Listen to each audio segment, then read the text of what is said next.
E nós vamos conversar com o professor da Faculdade de Direito da Universidade Federal Fluminense, integrante da Associação Brasileira de Juristas pela Democracia, ABJD, Rogério Dutra dos Santos. Bom dia, Rogério. Bom dia, Glauco. Rogério, ontem nós tivemos o primeiro debate entre os candidatos à presidência realizado nesse segundo turno e ali tivemos três blocos em que muitos temas foram abordados, em especial alguns como preservação ambiental, né, a questão do desmatamento, também diversas fake news ali ditas pelo atual presidente Jair Bolsonaro, além de temáticas como corrupção e também desenvolvimento econômico. De que forma você viu esse primeiro encontro, Rogério, e você acha que ele pode influenciar alguma coisa em termos de mobilidade mesmo, de eleitores, em termos de mobilização dos votos? Olha, Glauco, esse debate ele se caracterizou por ter uma forma diferenciada. Os contendores puderam falar livremente no primeiro bloco entre si, com um tempo bastante lato, não é? Bastante grande. E nos dois primeiros blocos, o Lula ele teve um desempenho bem interessante. No último bloco, ele perdeu um pouco a noção do tempo e o Bolsonaro pôde fechar o terceiro bloco falando 7 minutos sem parar, né? Embora tenha falado especificamente para o público mais próximo dele. Então, nesse sentido, eu achei que o debate ele não alterou muito a definição de votos, né? Você tem ali uma consolidação tanto dos eleitores do Lula quanto do Bolsonaro. Ambos têm os eleitores acima de 90% com declaração de que não vão mudar mais o voto. E aí a questão seria a disputa pelos eleitores ainda indecisos ou que eventualmente votaram em branco ou não votaram no primeiro turno.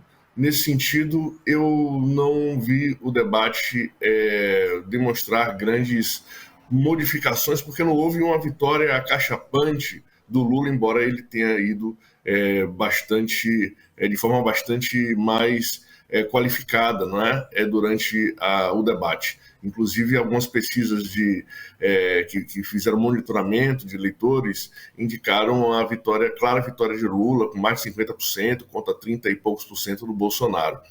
Mas eu acho que os debates não mudam voto. O que muda voto é a mobilização dos eleitores nas ruas, conversando com as pessoas, procurando identificar os indecisos, e é esse corpo a corpo que vai fazer diferença no final, Glauco. Eu acho que o debate hoje em dia não tem tanto impacto, assim, além do impacto simbólico que vai ser gerado pelos memes, pelos vídeos curtos que vão aparecer, já estão aparecendo aí nas redes sociais, né?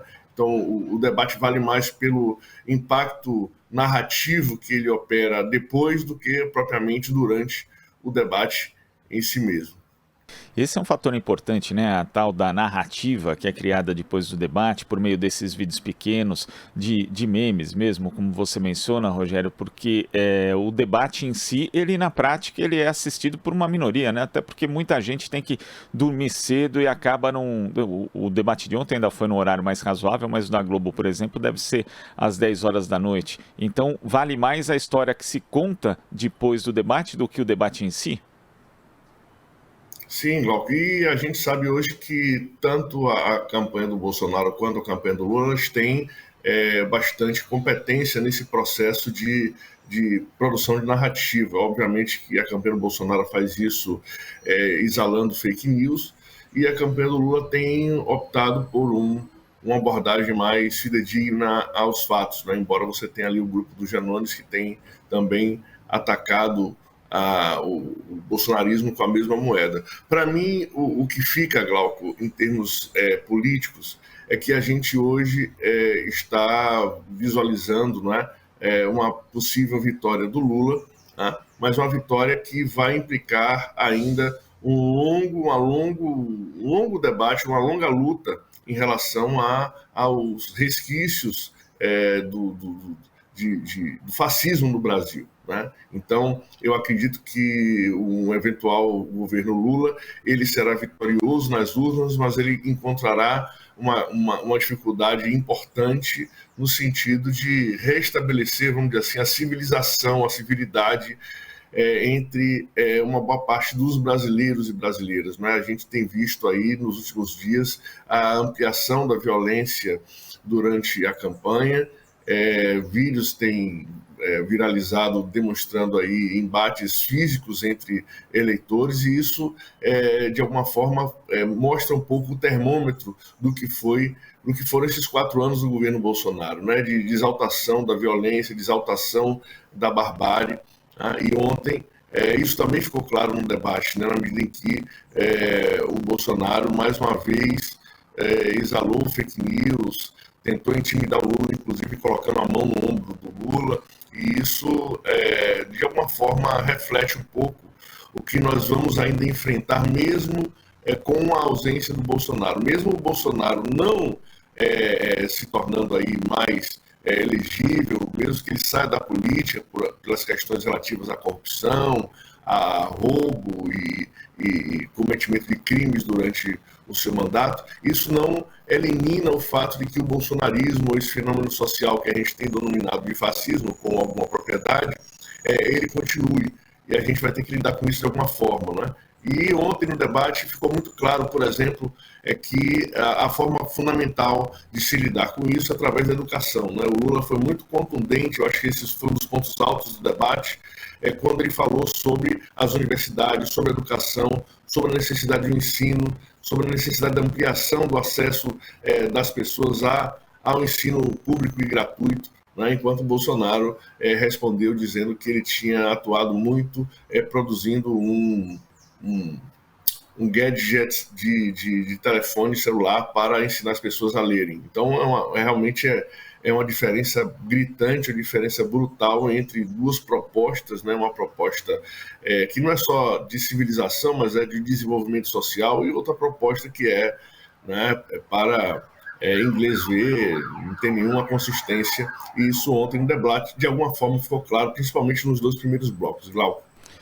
Agora, Rogério, também chamou a atenção ontem o fato do ex-juiz, agora senador eleito Sérgio Moro, estar ali no staff, né, de Bolsonaro, inclusive assessorando, indo ali no intervalo junto ao presidente candidato à reeleição, e chama atenção também porque o Moro saiu do governo atirando, né, acusando Bolsonaro de trocar o comando da Polícia Federal para proteger aliados e familiares, né, falando ali, trazendo à tona fatos que poderiam inclusive configurar crime de responsabilidade do presidente da República, e Bolsonaro, por sua vez, aí, em 31 de março, chamava Moro de traíra e mentiroso. E ontem os dois estavam juntos. Isso explicita mais do que a relação entre o lavajatismo e o bolsonarismo, mas que, na prática, a questão da corrupção nem para um nem para outro é relevante de verdade, Rogério?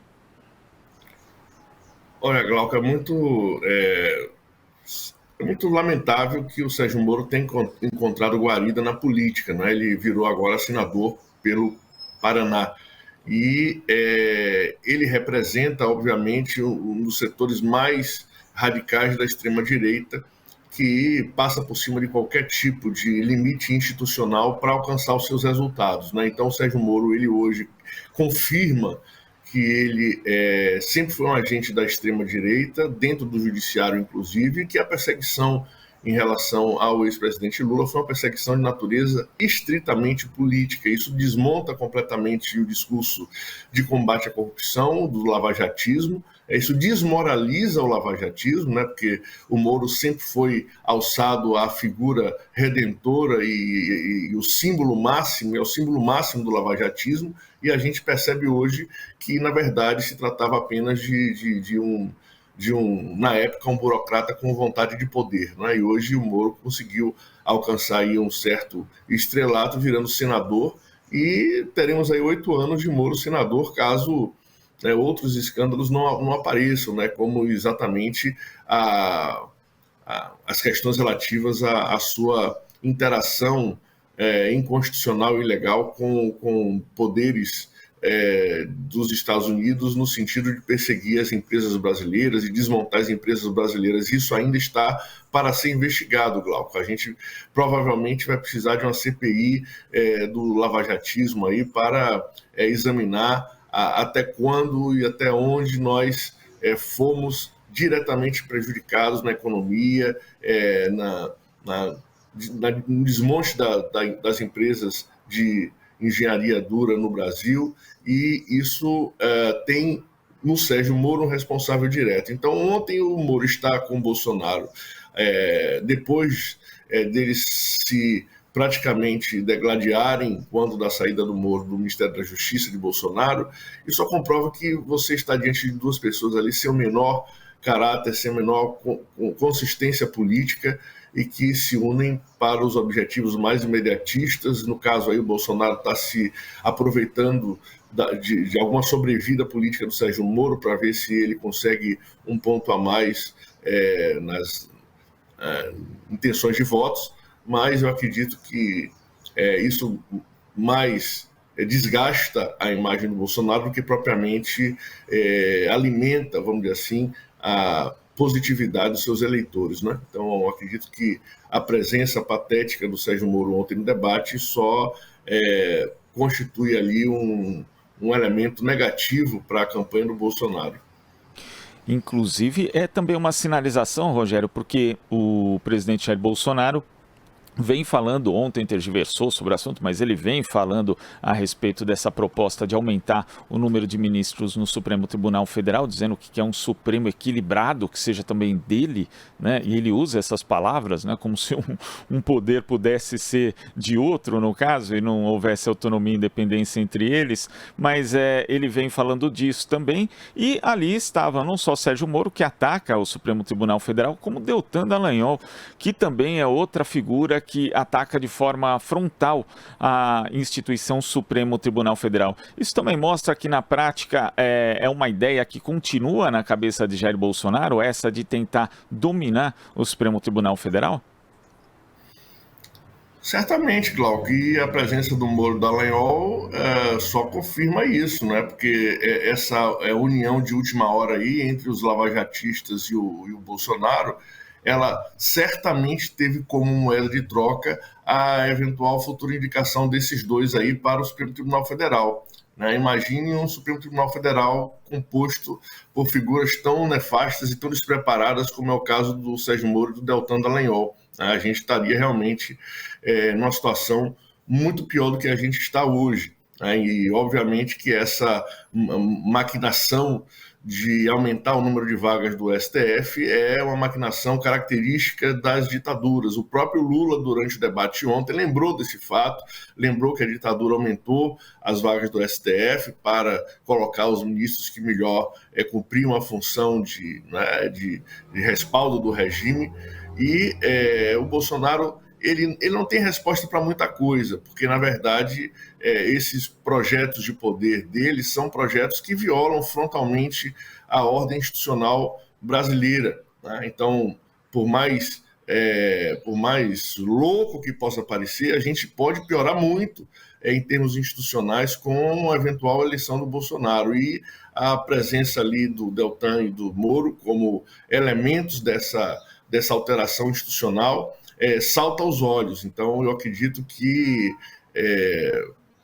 está fadada ao fracasso essa tentativa de parecer cordato, né, que o Bolsonaro fez ontem, de dizer que vai respeitar a Constituição. Na verdade, a gente sabe que o projeto dele é um projeto de afronta às normas constitucionais brasileiras.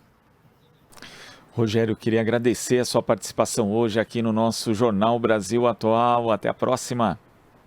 Até, Glauco. Tudo de bom. Conversamos aqui com o professor da Faculdade de Direito da Universidade Federal Fluminense, integrante da Associação Brasileira de Juristas pela Democracia, BJD, Rogério Dutra dos Santos. Você está ouvindo Jornal Brasil Atual. As notícias que os outros não dão.